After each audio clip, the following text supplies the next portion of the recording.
So to put it in your terms that you all would understand, video game example here, Madden's been around for about 20 years now. They used to make it for the Xbox and the PS1, then they went out to the PS2 and the 3, Xbox 360. Now they only make Madden games. The Madden NFL 20 that's coming out or has come out is only available for the Xbox One and the PS4.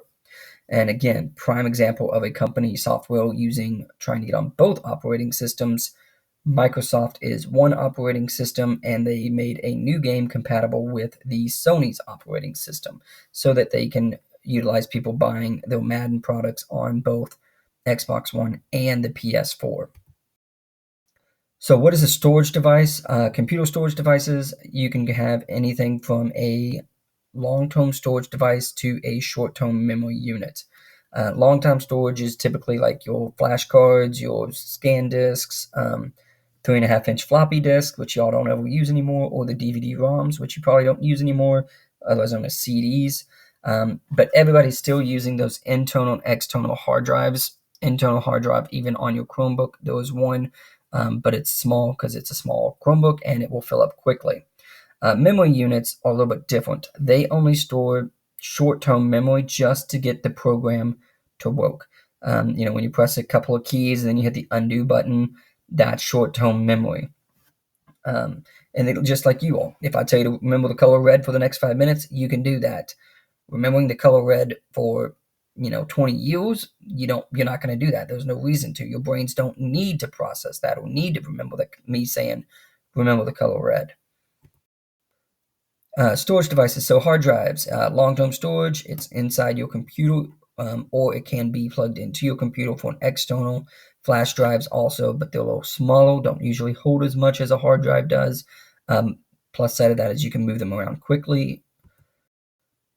Scan disks and memory cards are typically for your computers, your cameras or your phones. Cloud storage is what we use for the Google Drive. So instead of a hard drive, we actually have a internet service provider, and we can only retrieve the information through the internet. So an internet service provider such as Verizon, Comcast, Xfinity, AT&T, what happens is they provide you with a modem. Your computer, the computer I'm using right now, takes and sends this information from the computer through Wi-Fi to the modem I have, which is Xfinity, to Xfinity's servers. Then it takes it from their server and sends it to, let's say, Facebook, Edpuzzle, YouTube, wherever it's going. And it's doing it that quickly that it's processing within minutes, seconds even.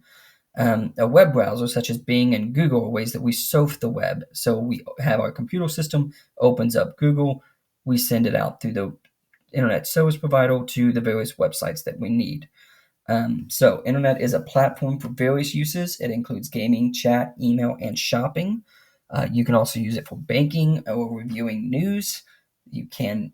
So those are just some of the ways that we have developed the internet. It used to be just simply the defense system needed a way to relay information from the West Coast to Colorado or to the East Coast. So it used to only be government ran the internet, and it only hooked up between 4 computers. And then as more internet service providers are brought in, we now have the option to use the internet through various different personal uses as well.